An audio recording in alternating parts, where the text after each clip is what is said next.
নামাজি, কোরআন দিয়ে নামাজ পড়ো, সমাজ কেন গড়ো না? ও নামাজি, কোরআন দিয়ে নামাজ পড়ো, সমাজ কেন গড়ো না? কোরআন দিয়ে নামাজও হবে, সমাজও চলবে, ঠিক কিনা? কিন্তু চায় না এরকম একটা পক্ষ, একটা টিম আছে না নাই? কেন চায় না জানেন? সমাজে বোতল খেতে পারবে না, বোতল খাওয়া লোক আছে না নাই? প্রোডাকশন কিন্তু এলাকাতেও হয়, হয় না? 700 কোটি টাকা লাভ হয়েছে, আলহামদুলিল্লাহ। যেরকম নাউজুবিল্লাহ। মদ যিনি বানাবেন, মদের দোকান যিনি দিবেন, মদ যে খাবে, মদ যে বানাবে, মদের ব্যবসা যে করবে, ভিন্ন অপরাধ না সমান অপরাধ? আল্লাহ রাব্বুল আলামিন সোজা 1500 বছর আগে জানিয়ে দিলেন, ইন্নামাল খামরু ওয়াল মাইসিরু ওয়াল আনসাবু ওয়াল আজলামু রিজসুম মিন আমালিশ শাইতান ফাজতানিবুহু। নিঃসন্দেহে মদ, জুয়া এগুলো শয়তানের আমল, শয়তানের কাজ। এগুলো থেকে তোমরা নিজেকে গুটিয়ে রাখো। নারী আছে যেখানে, মদ আছে সেখানে। জেনা আছে যেখানে, মদ আছে সেখানে। খুন আছে সেখানে। একটার সঙ্গে আরেকটার সম্পর্ক আছে না নাই? আসতে বলবেন না, আছে না নাই? মদ খেলে মানুষ মাতাল হয়ে যায়, মদ খেলে মানুষের লিভার নষ্ট হয়ে যায়, মদ্যপান করলে মানুষের মনুষ্যত্ব হেরে যায়। আল্লাহ তো বান্দার সুস্থতা অসুস্থতা বুঝেন, এই জন্য আল্লাহ তাআলা আগে হারাম করে দিয়েছেন, মদের ধারে পাশে তোমরা যেও না। কার কথা? আসতে বলবেন না, কার কথা? মদ খেলে তাল না মাতাল? মাতাল হয়ে যায়। এক মদারু মদ খায়া রাত 3টার দিকে বাড়িতে আসছে। বাড়িতে এসে দরজায় নক করছে, বউকে ডাকতেছে। বউ ভাবতেছে কয় বোতল যে খাইছে আল্লাহ জানে। দরজা খুলতে নিয়ে ভয় পাচ্ছে। ছেলেকে ডাক দিয়ে বলে, বাবা ওঠো তো, তোমার বাপ আসছে, দরজায় ডাকতেছে, তুমি একটু সাথে আসো। ছেলেকে সাথে নিয়ে দরজার কাছে আসছে। দরজা খোলা মাত্রই চোখ লাল টকটকা। বউর দিকে তাকায় বলে, আম্মা আসসালামু আলাইকুম। বউ কয়, হায় রে আমার পোড়া কপাল। ঘুম থেকে উঠেই স্বামীর মুখে মায়ের ডাক। কি কপাল আমার, তোমার কি একটু লজ্জা হলো না? পাশে একটা যুবক ছেলে দাঁড়ানো, আমার তুমি মা বলে ডাকো। ছেলেকে লক্ষ্য করে বলে, দুলাভাই আসসালামু আলাইকুম। তো বিষয়টা হলো, এটা তার দোষে হলো না কি খাইছে? মদ খাইছে। সম্মানিত ভাইরা, এই মদ সমাজে চলছে। আমরা ওয়াজও করছি, ওয়াজও চলছে, মদও চলছে। সমাজে সুদ চলতেছে, সুদও চলছে, ওয়াজও চলছে। আমি কি ভুল বলতেছি? তাহলে বন্ধ হবে কেমনে? এই পন্থার একটি সুন্দর সূক্ষ্ম নির্দেশনার দরকার আছে না নাই? কোরআন মনে হয় দেয় নাই সে পন্থা, আছে না নাই? এই জাতীয় কথা বললেই তো আমরা দোষী হয়ে যাই। হুজুর রাজনীতি শুরু করলেন যে, মানে রাজনীতি ওদের বাপের, আর কেউ রাজনীতি করতে পারবে না। গোটা পৃথিবীর সেরা রাজনীতিবিদ ছিলেন জনাবে মুহাম্মদুর রাসূলুল্লাহ সাল্লাল্লাহু আলাইহি ওয়াসাল্লাম। তিনি রাষ্ট্র চালিয়েছেন, দেশ চালিয়েছেন, যুদ্ধের নেতৃত্ব দিয়েছেন, তিনি ব্যাংক চালিয়েছেন, তিনি বাইতুল মাল চালিয়েছেন, তিনি সামরিক বাহিনী গঠন করেছেন। আমার নবীজির ঘরের ফার্নিচার ছিল হলো তরবারি। আমার নবীর ঘরের ফার্নিচার ছিল হলো বর্ষা, হেলমেট, লৌহবর্ম, যুদ্ধের পোশাক। শুধু মিসওয়াকের সুন্নত আমরা জানি, কিন্তু আমার নবীর হাতে যে তরবারি ছিল সেই সুন্নাহ আমরা ভুলে গিয়েছি।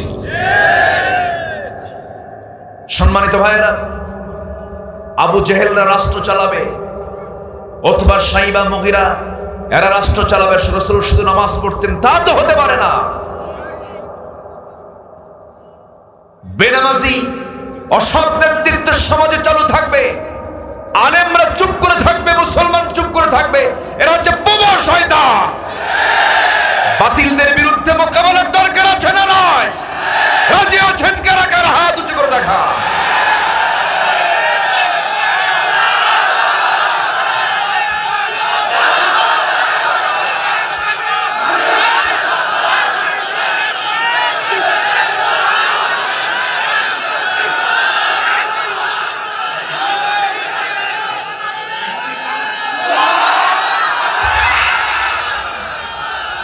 সবার হাতকে আল্লাহ কবুল করুন, জোরে বলি আমিন, আরো জোরে আমিন। এক সাহাবী নবীর সামনে দাঁড়িয়ে আছেন, রাসূল বলেন, সাহাবী আমি কি এমন একটা আমলের কথা বলবো যে আমলটা করলে আল্লাহ তাআলা এমন জান্নাত দিবেন যার প্রশস্ততা হবে আসমান জমিন বরাবর? সাহাবী বললেন, ইয়া রাসূলুল্লাহ বলুন তো। যে বান্দা যুদ্ধের ময়দানে গিয়ে শহীদ হয়ে যাবে তাকে আল্লাহ তাআলা এমন জান্নাত দিয়ে দিবে। বদর যুদ্ধের আগে রাসূল এই কথাটা বললেন। সঙ্গে সঙ্গে সাহাবীর হাতে খেজুর ছিল, অর্ধেক খেয়েছেন আর অর্ধেকটা এখনো আছে। সঙ্গে সঙ্গে সাহাবী বললেন, ইয়া রাসূলুল্লাহ আমি আর দেরি করলাম না, রওনা দিলাম। খেজুরটা ফেলে দিলেন অর্ধেক। এটা ফেলে দিলে কেন? এটা খাওয়ার সময় নাই, জান্নাতে যেতে চায়। জান্নাতের পথে আমরা হেঁটে যাব না দৌড় মারবো? আস্তে কর, হাঁটবো না দৌড়াবো? মদিনার এক সাহাবী আবু দাহদাহ, বলেন তো কি নাম? আবু দাহদাহ এক সাহাবী। আবু লুবাবা নামে কোন এক ব্যক্তির একটা গাছ, একটা ইতিমের জায়গার লাইনে প্রাচীরের ওয়ালের সাথে ঠেকে গেল। ইতিমের এই খেজুর গাছটা খুব দরকার। ইতিম এসে রাসূলকে বললেন, ইয়া রাসূলুল্লাহ আমার এই গাছটা নিয়ে খুব সমস্যা হচ্ছে, একটু আবু লুবাবাকে বলে যদি আমাকে একটু দেওয়াতে পারতেন, আমাকে যদি দেওয়া হতো আমার খুব উপকার হতো। রাসূল ইতিমের পাশে দাঁড়ালেন। আবু লুবাবাকে কি বললেন, আবু লুবাবা তুমি যদি এই ইতিমকে এই একটা গাছ তুমি যদি দান করো, এটার বিনিময়ে আল্লাহ তোমাকে বিশাল বড় জান্নাত দিয়ে দিবেন। কার জন্য এগিয়ে আসা? বলেন কার জন্য? ইতিমের জন্য কি এখন এগিয়ে আসে না আরো মেরে খায়? আমার ভাইয়েরা, আমার নবীজি এই কথা বলার সঙ্গে সঙ্গে আবু লুবাবা বলছে, হুজুর আমি এটাতে রাজি হব না, পারবো না, আমি আমার গাছটা ওকে দেব না। রাসূল কোনো কথা আর বলতে পারলেন না, কারণ মালিক যদি না দেয় রাসূল আর কি করবেন? জান্নাত সে নিতে চাইল না। পাশেই দাঁড়ানো আবু দাহদাহ রাসূলকে লক্ষ্য করে বললেন, ইয়া রাসূলুল্লাহ এই গাছটা তো আমার না, যদি আমি এই গাছটা কোনোভাবে যদি আবু লুবাবার কাছ থেকে কিনে নিয়ে যদি আমি ওই এতিম ছেলেকে যদি হস্তান্তর করে দেই, আমিও কি জান্নাত পাবো নাকি? হ্যাঁ অবশ্যই তুমি পাবে। এবার আবু দাহদাহ আবু লুবাবাকে লক্ষ্য করে বললেন, ও আবু লুবাবা আমার বিশাল বড় একটা বাগান আছে, ৬০০টি খেজুর গাছ, সবগুলো গাছে খেজুর পাকা ধরে আছে, এবং মাঝখানে আমার বিশাল বড় একটা প্যালেস বাড়ি আছে। এই বাড়ি সহ ৬০০ বাগান সহ বিশাল বড় বাড়ি সহ বাগানটা আমি তোমাকে দেব একটা খেজুর গাছের বিনিময়ে, তুমি আমারে দিবা নাকি? আবু লুবাবা বোকার মতো মুস্কি মুস্কি হাসতেছে, সে তো দুনিয়া চায়, সঙ্গে সঙ্গে রাজি হয়ে গেল। একটা খেজুর গাছের বিনিময়ে ৬০০ বাগান, ৬০০ খেজুরের বাগান সহ বাড়ি সহ সব তিনি আবু লুবাবার হাতে তুলে দিলেন। আর ওই একটা খেজুর গাছ এতিম সন্তানের হাতে উঠায়া দিয়া সোজা বাড়ির দিকে আসলেন। বাড়ি তো তিনি বিক্রি করে ফেলেছেন, বাড়ির বাহির থেকে জোরে জোরে সন্তানদের ডাক দিয়ে বলছে, ও আমার সন্তানরা, তোমরা কোথায়? তোমরা তোমাদের মাকে সঙ্গে করে ঘর থেকে বের হয়ে আসো। আজকে আমাদের বড় ব্যবসা হয়ে গেছে, জান্নাত কেনা হয়ে গেছে। কি কেনা হয়ে গেছে? জান্নাতটা কেনা হয়ে গেছে। বউ বাচ্চা নিয়ে সব বাহিরে বের করে নিয়ে সেই স্ত্রী সন্তানকে সঙ্গে করে নিয়ে বলছেন, আমার সন্তানরা, আমার বউ, শোনো, কিছুক্ষণ আগে একটা ব্যবসা করেছে, এই বাড়ি ঘর সব বিক্রি করে দিয়ে আল্লাহর জান্নাত আমার কেনা হয়ে গেছে। রাসূল বলে দিয়েছে, জান্নাতের জন্য অবহেলা করলে চলবে না। জান্নাত কেমনে পাবো? মুজাহাদা করতে হবে। আল্লাহ রাব্বুল আলামিন বলছেন, ওয়াসারিউ ইলা মাগফিরাতিম মির রাব্বিকুম ওয়া জান্নাতিন আরদুহাস সামাওয়াতি ওয়াল আরদ উইদ্দাত লিল মুত্তাকিন। জোরে বলুন আল্লাহু আকবার। ও ঈমানদারেরা, তোমরা জান্নাতের দিকে দৌড় মারো। ওয়াসারিউ, দৌড়াও জান্নাতের দিকে, মাগফিরাতের দিকে দৌড়ে যাও, জান্নাতের জন্য মুজাহাদা করো। যে ব্যক্তি দৌড়াবে জান্নাতের জন্য, আল্লাহ বলছেন, ওয়াল্লাযীনা জাহাদু ফীনা লানাহদিয়ান্নাহুম সুবুলানা। যে বান্দা আমার পথে আসার জন্য একটা রাস্তা নয়, আমি তার জন্য সুবুল, সাবিলের বহুবচন যারা আলেম উলামা আছেন, অসংখ্য রাস্তা আমি তার জন্য খুলে দেই। জোরে বলে সুবহানাল্লাহ। এই জন্য আমার লক্ষ্য হলো, এই দুনিয়া ছেড়ে আমি কোথায় যেতে চাই? আসতে বলবেন না, কোথায় যেতে চাই? আল্লাহ বলছেন, শোনো বান্দা, তুমি 4টা কাজ করবে, আমি তোমাকে মুমিনের সার্টিফিকেট আমি আল্লাহ নিজের অফিস থেকে দিয়ে দেব। জোরে বলে সুবহানাল্লাহ। 4টা কাজ তুমি করবা, শুধু মুমিনের সার্টিফিকেট দেব না, সাথে 2টা বড় পুরস্কারও দিয়ে দেব। পুরস্কার 2টা পাবে, মুমিনের সার্টিফিকেট পাবে। আমাদের MPhil degree, MBBS degree, masters degree, এরপরে এই সমস্ত কামিল পাশের ডিগ্রি আগে দরকার না। আল্লাহর পক্ষ থেকে মুমিনের ডিগ্রি দরকার। কিসের ডিগ্রি দরকার? মুমিনের ডিগ্রি দরকার, ঈমানের ডিগ্রি দরকার। আসুন, সেই ডিগ্রি নেবার জন্য কি কি পড়াশোনা করতে হবে, কি কি কাজগুলো আমাকে আপনাকে করতে হবে, আসুন মূল আলোচনার দিকে। আমাকে সময় দেওয়া যাবে তো? আমাকে সময় দেওয়া যাবে তো? জোরে বলি ইনশাআল্লাহ। আমি ওয়াহিদ ভাইকে বলেছি আমাকে 9টায় দিবে, আমি এখানে 7টায় চলে আসছি, 8টায় চলে আসছি, কিন্তু কি যেন একটু দেরি হয়ে গেল। দেরি যখন হলো, আমিও আসি। আমাকে সময় দেওয়া যাবে তো? ওঠে কে ধরে বসায় দেয়, 2-1জনও চলবে না। বসেন, একটু রাগ করেই বললাম, একটু বসেন না।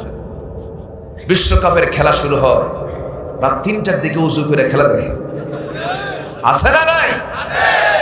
রাত 3টার খেলা, উজুও করে আবার সেজদা দিয়ে কয়, আল্লাহ আমার দরজা নসিতে। এরকম আছে না নাই? আচ্ছা সম্মানিত ভাইয়েরা, তাহলে আমরা এখানে বসে আছি, আজকে আমরা একটা বিষয় জেনে যাব যে ঈমানের সার্টিফিকেট আমাকে নিতেই হবে কার অফিস থেকে? আল্লাহর অফিস আছে না নাই? আরশ আজিম। কি বলেন? আরশ আজিম। সে অফিস থেকে আল্লাহ তাআলা বলছেন, আমি তোমাকে আমার দফতর থেকে মুমিনের সার্টিফিকেট দেব, আর 2টা পুরস্কার আমি তোমার জন্য স্পেশাল দেব। জোরে বলে সুবহানাল্লাহ। কি সুন্দর করে আল্লাহর কথা, যে এত সুন্দর, এত সুন্দর গাথানো কথা পৃথিবীর কোথাও কোনো কিতাবে পাবেন না। বলি আলহামদুলিল্লাহ। আমার ভাইয়েরা, আল্লাহ রাব্বুল আলামিন বলছেন সূরাতুল আনফালের 74-75 নম্বর আয়াতে মহান রাব্বুল আলামিন বলেন, ওয়াল্লাযীনা আমানু ওয়া হাজারু ওয়া জাহাদু ফি সাবিলিল্লাহি ওয়াল্লাযীনা আওয়াউ ওয়া নাসারু উলাইকা হুমুল মুমিনুনা হাক্কান লাহুম মাগফিরাতুন ওয়া রিজকুন কারীম। জোরে বলুন আল্লাহু আকবার। আল্লাহ তাআলা বলছেন চারটি কাজের এক নাম্বার কাজ হলো এবং যারা ওয়াল্লাযীনা আমানু, যারা ঈমান আনবে। এখানে ঈমান আনা মানে ঈমান শুধু নামাজ পড়লেই কিন্তু ঈমানদার হওয়া যায় না। অনেক নামাজি আছে তার ঈমানই নাই, আছে না নাই বলেন? নবীর পিছনে নামাজ পড়তো কিন্তু ঈমানটা ছিল না।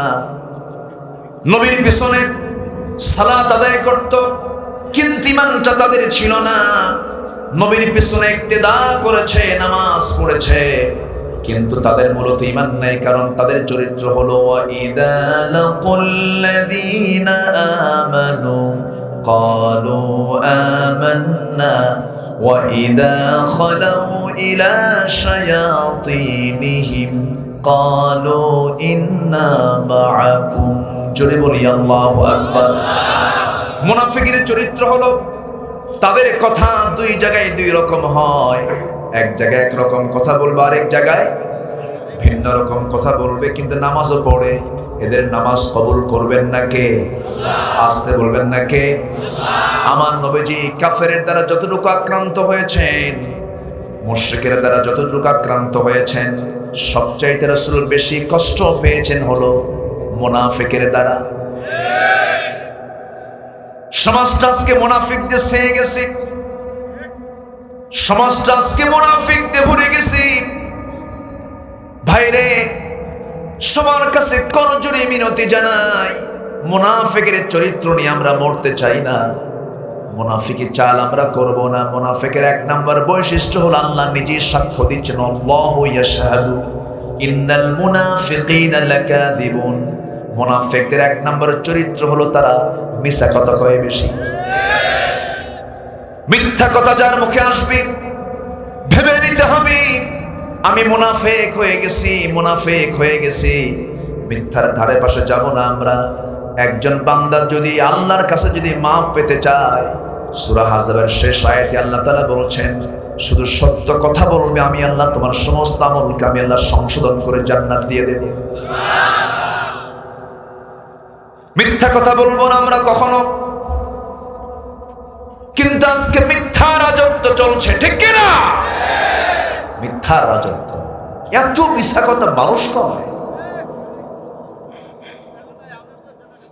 আমার ভাইয়েরা, আল্লাহ রাব্বুল আলামিন বলছেন ইয়া আইয়ুহাল্লাযীনা আমানু তাকুল্লাহা ওয়া কুলু قولا سديدا يصلح لكم أعمالكم ويغفر لكم ذنوبكم ومن يطع الله ورسوله فقد فاز فوزا عظيما। ইমানদাররা তোমরা যা বলবে সোজা কথা বলবে, এনিয়ে বেনিয়ে এদিক সেদিক করে প্যাঁচ মুছ লাগায় কোনো কথা বলবে না। জান্নাত তো প্যাঁচ লাইনে নাই, বাঁকা লাইনে নাই। জান্নাত হলো ইহদিনাস সিরাতাল মুস্তাকিম, সোজা পথে জান্নাত।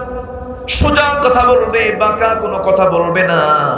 এনিয়ে বেনিয়ে হিকমত কইরা মিথ্যা কথা বলবা না, সরল চাতুরি করবা না, মানুষকে ঠকাবা না, মানুষের ওজনে কম দিবা না, মানুষের জমিনে কোনো গন্ডগোল করতে যাবে না, সুন্দর সরল জীবন যাপন করবে, মিথ্যার ধারে পাশে যাবে না, মিথ্যা সাক্ষী দেবে না।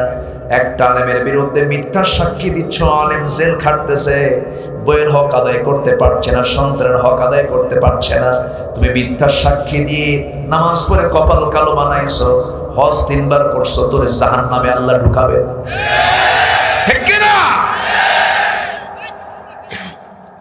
আমার ভাইয়েরা, আমার বন্ধুগণ, বহু আলেম, আমি মক্কা জিমামের পিছনে নামাজ পড়েছি, হজ করতে গিয়ে খুবই মাশহুর একজন ইমাম, তার কথা ভাবলেই চোখে পানি চলে আসে। তিনি জুমার খুতবার মধ্যেই কাবা শরীফের মিম্বারে দাঁড়িয়ে যখন তিনি কনসার্টের বিরুদ্ধে কথা বলেছেন, সৌদি আরবে এখন কনসার্ট হয়, এই কনসার্টের বিরুদ্ধে, ফাহেসার বিরুদ্ধে, অশ্লীলতার বিরুদ্ধে যখন কথা বললেন, শুধুমাত্র এই হক কথা বলার অপরাধে তাকে সেই জায়গা থেকে তৎক্ষণাৎ তাকে ধরে নিয়ে জেলখানায় ঢুকালো। গোটা দুনিয়া জুড়ে এই যে কোরআন, আলেম, দ্বীন, ইসলামের উপরে যে ষড়যন্ত্রগুলো মুসলিম নামদারি মুনাফিকরা করতেছ, জেনে রেখে দিও আখিরাতে নবীর মামলা খাবা তোমরা। ঠিক কি না? আমরা দুনিয়ার চিন্তা করি না। দুনিয়ার চিন্তা করে লাভ কি? কাল তো দুইটা, একটা ইহকাল আর একটা পরকাল। মরেই তো যাব না? মরে না গেলে তাহলে দেখতাম। মরেই যাব যখন, কোন পথে মরতে চাই না, আল্লাহর পথে মরতে চাই আমরা। আল্লাহর পথেই মরতে চাই। আমার ভাইয়েরা, নবীজির জীবনের সবচেয়ে বেশি কষ্ট রাসূলকে দিয়েছে মুনাফিকেরা। আজকের সমাজে মুসলমানদেরকে কষ্ট দিচ্ছে মুনাফিকেরা। ঠিক কি না? 7 দিনে একদিন মসজিদে যায়, খতিবকে হুমকি ধামকি দিয়ে কথা বলে, আছে না নাই? কমিটি দখল করতে করতে মসজিদ কমিটিও দখল হয়ে গেছে।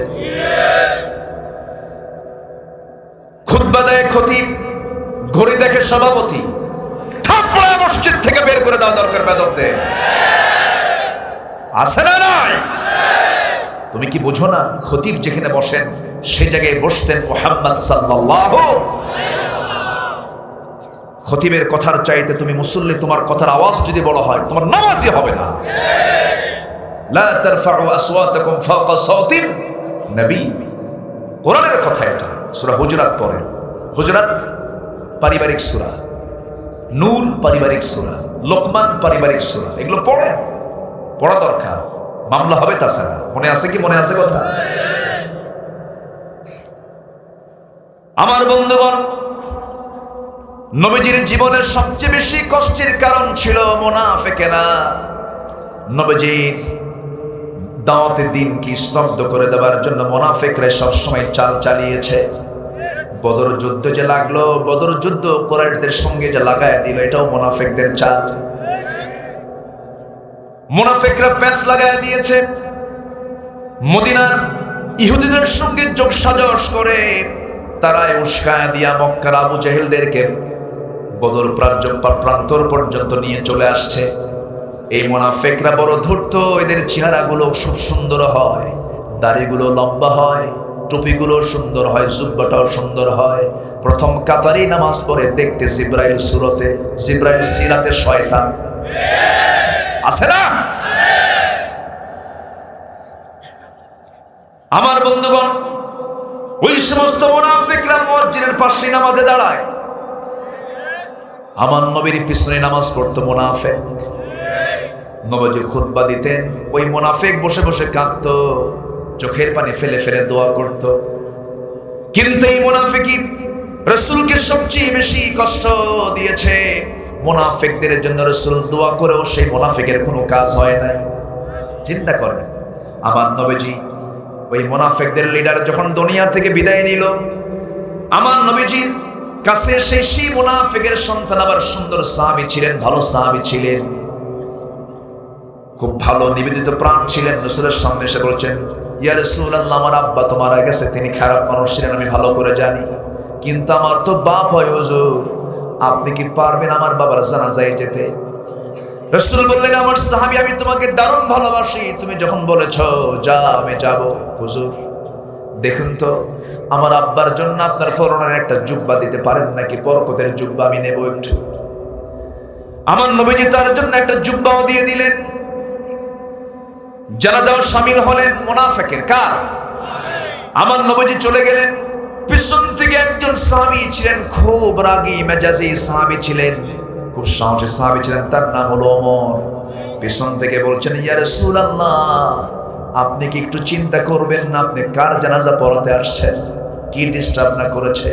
রাসূল বলছেন, ওরে ওমর, আমাকে বাধা দিও না, আমার সাহাবী খুব প্রিয়, জানাজাটা পড়ায় দিই। নবীজির ভিতরে একটা দয়া মায়া বেশি ছিল। সাহাবীর দিকে তাকায়া তিনি নামাজে দাঁড়ায় গেলেন, জানাজায় দাঁড়ায় গেলেন। জানাজা শেষ হয়ে গেল। নবীজির পরনের, নবীজির গায়ের জুব্বা দেওয়া হয়েছে, নবীজি জানাজাও করেছেন। জানাজা শেষ হওয়া মাত্রই আল্লাহর পক্ষ থেকে আয়াত নাযিল হলো, ইস্তাগফির লাহুম আও লা তাস্তাগফির লাহুম ইন তাস্তাগফির লাহুম ৭০ মাররা, আপনি ক্ষমা চান অথবা ক্ষমা না চান, আপনি যদি ৭০ বার মুনাফিকদের জন্য যদি আপনি দোয়া করেন, ক্ষমা চান, আমি আল্লাহ তা মাফ করব না। নবীকে বলা হচ্ছে, কাকে বলা হচ্ছে? রাসূলকে। মুনাফিকদের জন্য নবীরা দোয়া করলো, দোয়া কবুল হবে না। সেজন্য মুনাফিকের কাতারে আমরা যাব না, আমরা ইমানদার হব। কি হব বলেন? কয়টা কাজ শিখে যাব আজকে। সার্টিফিকেট দিবেন কে? আল্লাহ তাআলা। এই মুনাফিকরা এত ধূর্ত হয়, এত ভয়ঙ্কর হয়, যুদ্ধ লাগায় দিয়েছে, নবীর পরিবার পর্যন্ত তছনছ করার ষড়যন্ত্র করেছে।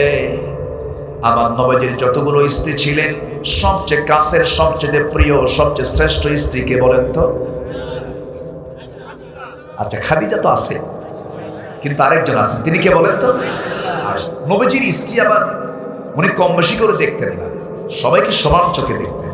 বউ একটা পালা সহজ না দুইটা পালা সহজ? একটা, দুইটা পালা কি? তিনটা পালা, চারটে পালা আরো কঠিন। রাসূল কঠিনটা করেছেন। রাসূল কিটা করেছেন? কঠিনটা করেছেন। খালি চিন্তা করেন যে রাসূল 4টে বিয়ে করছে, আমিও করব, এত সস্তা না। আল্লাহ বলছেন একটাই কর, ঠিক আছে? ফাইন খিফতুম আল্লা তা'দিলু ফাওয়াহিদাতান, আশঙ্কা যদি করো ইনসাফ করতে পারবে না, একটাই যথেষ্ট তোমার জন্য। আমার নবীজির 4 স্ত্রীর সামনে বসে বলছেন, হুজুর আপনি 4 জনের মধ্যে আপনি কাকে বেশি ভালোবাসেন বলেন তো? কেন? পেঁচ লাগছে। ও কয় আমারে বেশি ভালোবাসে, ও কয় আমারে বেশি ভালোবাসে। আপনার মুখ থেকে শুনবো হুজুর, আপনি বলেন। মানে রাসূল এতটাই ভালোবাসা দিয়েছেন, কেউ কোনো অংশ কম না, বলে আমারে বেশি ভালোবাসে। রাসূল বলেন এই প্রশ্ন উত্তর এখন দেব না, আমি আগামীকালকে সকালে দেবো। যাও, সবাইকে ঘরে পাঠায় দিয়ে সন্ধ্যার সময় 8টা খেজুর হাতের মধ্যে নিলেন। 2টা করে খেজুর নিয়ে প্রথমে আম্মা জান আয়েশার ঘরে গিয়ে বলছেন, আয়েশা আমি তোমাকে খুব পছন্দ করি, তোমাকে খুব ভালোবাসি, তো আমি লুকায় লুকায় তোমাকে 2টা খেজুর দিয়ে গেলাম। এই 2টা খেজুর যে তোমাকে দিয়ে গেছি, এই তথ্য যেন অন্য কোনো স্ত্রী না জানে। কাচ্চা হুজুর, ঠিক আছে। আমার নবীজি বলে আসেন, আমি তোমাকে কিন্তু খুব ভালোবাসি। আচ্ছা, ভালোবাসা কি স্বামী স্ত্রী ছাড়া অন্য কোথাও আছে? কিন্তু কালকে যে ভালোবাসা দিবস, হ্যাঁ,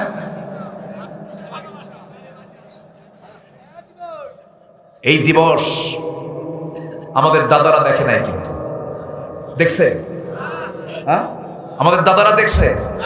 দেখেন, দাদিরা খুব ভালো ছিল, দাদিদের মহব্বতটা ছিল। এখন কিন্তু ভাবির মধ্যে মহব্বত নাই।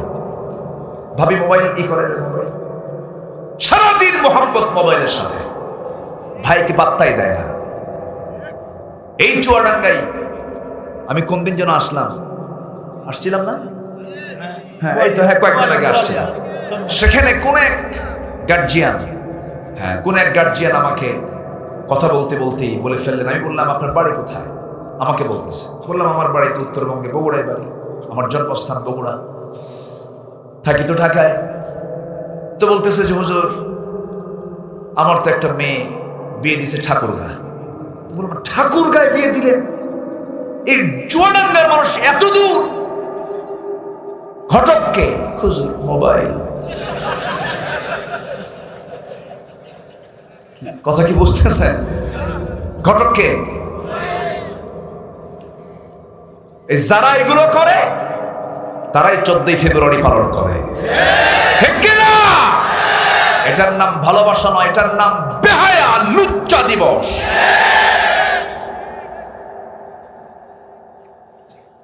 ভালোবাসা কাকে কয় দেখেন, রাসূল দেখেন কি ভালোবাসা রাসূল শিখিয়েছেন। সুবহানাল্লাহ বলবেন না? আজকের মাইকটা খুব ভালো পেয়েছেন, আলহামদুলিল্লাহ বলেন। মাইকওয়ালাকে 100তে 100 নাম্বার, খুব ভালো,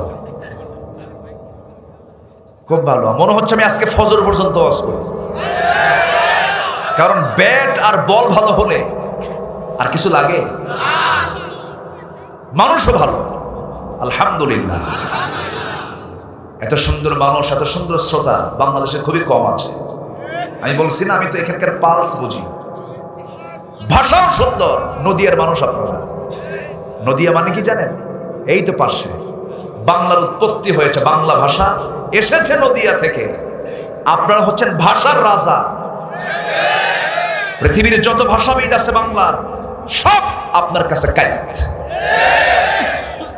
ঠিক আছে, আপনার সাথে কেউ পারবে না, কারণ মার পেট থেকে অরিজিনাল ভাষা নিয়ে আসছেন আপনারা। বলি আলহামদুলিল্লাহ। এই ভাষা আপনি কোথাও পাবেন না, গোটা পৃথিবীর কোথাও পাবেন না। রাজশাহীতে সালাম দিতে পারে না, কার সালাম আলাইকুম, আগে সালায়ের বলে দিলাম, পারেন না। কি যে সমস্যা ভাষার ভিতরে ঢুকে গেছে, সেটা কেন তো কথাই নাই।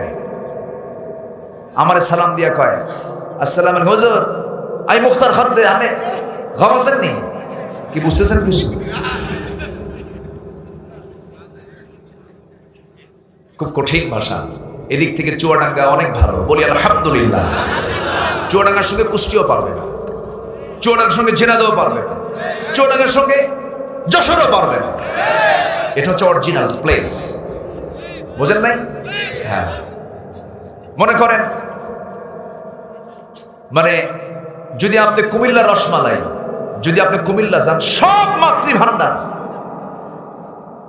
যারা গেছেন ওইদিকে কুমিল্লার শত শত সব মাতৃভান্ডার, মানে মাতৃভান্ডারের রসমালাই সবচেয়ে ভালো। এখন কত হাজার যে দোকান আছে, আসল মাতৃভান্ডার কোনটা খোঁজা কঠিন। তো মেইন বাংলা হচ্ছে চুয়াডাঙ্গা, বলি আলহামদুলিল্লাহ। আল্লাহ তুমি সবাইকে শুদ্ধ ভাষায় দ্বীনের চর্চা করার তৌফিক দিয়ে দাও, জোরে বলি আমিন। রাসূলের সঙ্গে আপনাদের মিল আছে, রাসূল বলেছেন নাহনু আফসাহুল আরব, আমি হলাম আরবদের মধ্যে সবচেয়ে শুদ্ধ আরবি ভাষায় কথা বলতে পারি। আপনি বলতে পারবেন, আমিও বাংলায় কথা বলতে পারি। খুবই ভালো, সুন্দর, আপনারা বরকত পাইছেন। জন্ম তো আমার এই জায়গা হয় না ভাই, আমি পুরা কপাল। আমার ভাষা তো আপনার চেয়ে ভালো হবে না, আপনাদের ভাষার মধ্যে একটা সুন্দর একটা মজা আছে, বলি আলহামদুলিল্লাহ। তাহলে ওই সমস্ত দিবসকে আমরা পালন করতে পারি। তাহলে মোবাইলের নাম আজকে কি হলো বলেন, কি নামের? তাহলে বিয়ের আগে যদি মেয়ের হাতে ঘটক তুলে দেন, তাহলে মেয়ে কি থাকবে না ঘটকের সাথে চলে যাবে? তাহলে দেওয়া যাবে? সাবধান, বলে দিলাম কথাগুলো, এগুলো কিন্তু খুব মেসেজ, মাথায় রাখবেন। দয়া করে প্লিজ কেউ উঠবেন না। আমি আর কিছু সময় কথা বলবো না ভাই, একটু বলি, একটু বসেন। খুবই সুন্দর, আপনারা একটু বসেন। আমার ভাইয়েরা, আমার নবীজির স্ত্রীর ভিতরে সবচেয়ে কাছের স্ত্রী ছিলেন প্রথম স্ত্রী খাদিজা, তো ভিন্ন বিষয়, তার সঙ্গে কোনো তুলনাই চলবে না। কিন্তু আম্মা জান আয়েশা ছিলেন আমার নবীজির বয়ান মতো, তিনি বলেছেন শ্রেষ্ঠ স্ত্রী হলো আমার স্ত্রী, আমার আয়েশা। নবীজি তার ঘরের মধ্যে ঢুকে বললেন, আয়েশা রে, দুইটা খেজুর দিয়ে গেলাম, আমি তোমাকে ভালোবাসি, আহিব্বুক, আমি তোমাকে ভালোবাসি, আই লাভ ইউ। এটা বউকে বলা ভালো, আলহামদুলিল্লাহ বলেন। অন্যের বউ না কিনতে হবে, নিজের বউ, সাবধান। আমার নবীজি দ্বিতীয় স্ত্রীর ঘরে গিয়ে তাই বললেন, তৃতীয় স্ত্রীর ঘরে গিয়েও তাই বললেন। চার স্ত্রীর ঘরে 8টা খেজুর দিয়ে এসে পরের দিন সকালবেলা তিনি বসে আছেন, খুব খুশি। চার বউ বিশাল খুশি হয়ে নবীর কাছে এসে বলছেন, হুজুর আপনি জানাতে চেয়েছেন আমরা 4 জনে একসঙ্গে হাজির হয়েছে, আপনি বলুন আপনি কাকে বেশি ভালোবাসেন? রাসূল মুস্কি হাসি মেরে বললেন, ও সাহাব, ও আমার স্ত্রী, আমি তাকেই সবচেয়ে বেশি ভালোবাসি, যাকে আমি গত রাত্রিতে 2টা খেজুর লুকায় দিয়ে আসছি।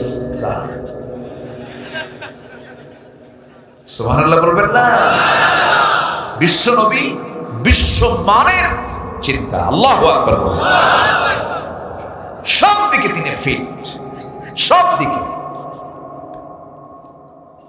আমার নবীর মতো অস্ত্রকেও পরিচালনা করতে পারতো না। নবীজি অস্ত্রের যে ঘোরানটা দিতেন, এমন করে পৃথিবীর কেউ দিতে পারতো না। নবীজি মাথায় হেলমেট পরেছেন, লৌহ বর্ম পরেছেন, অশ্বারোহী ঘোড়ার পিঠে চড়া কিন্তু সহজ কাম না। আধা ঘন্টা ঘোড়ার পিঠে চড়ে একটু দৌড় মারবেন, ঘোড়া ঘামবে না, আপনি ঘামবেন, আপনি ঘেমে যাবেন। আমার ভাইয়েরা, নবীজি সব দিকে অলরাউন্ডার ছিলেন। সেই নবীর আমরা উম্মত। আমার নবীজির সবচেয়ে কাছের স্ত্রী আম্মা জান আয়েশা সিদ্দিকা রাদিয়াল্লাহু তাআলার সঙ্গে তার বিয়ে হয়ে গেল। বিয়ে হওয়ার পরে অনেক পরের ঘটনা, শেষ জীবনের দিকে ঘটনা। আমার নবীজির সবচেয়ে বড় একটা অভিযান শেষ করে আমার নবীজি মদিনার দিকে ফিরে আসতেছিলেন। নবীজি কোথাও গেলে বউকে সাথে নিয়ে যেতেন। উহুদের ময়দানে রাসূল বউকে সাথে নিয়ে চলে গেছেন। অভিযানে গেলে বউকে সাথে নিয়ে যেতেন। নবীজি বড় একটা অভিযান শেষ করে যুদ্ধের ময়দান থেকে রাসূল ফিরে আসতেছিলেন। আম্মা জান আয়েশা সেই যুদ্ধের অভিযানে ছিলেন, তিনিও রাসূলের সঙ্গে গিয়েছিলেন। তাহলে বউকে সাথে নেওয়া কি বলেন? আস্তে কর, একটু জোরে কর না ভাই। মায়ের একটু শোনো, একটু নিয়ে একটু ঘুরবেন, এদিক সেদিক যাবেন। আপনারা জান্নাত দেখেই তো সব মগামুগি যায় বসে থাকে। বউকে একটু ঘুরে নিয়ে একটু ঘোরাবেরা করে ঘোরানো দরকার আছে না নাই? আচ্ছা একটু ঘুরবেন আপনি। হ্যাঁ কি কয়?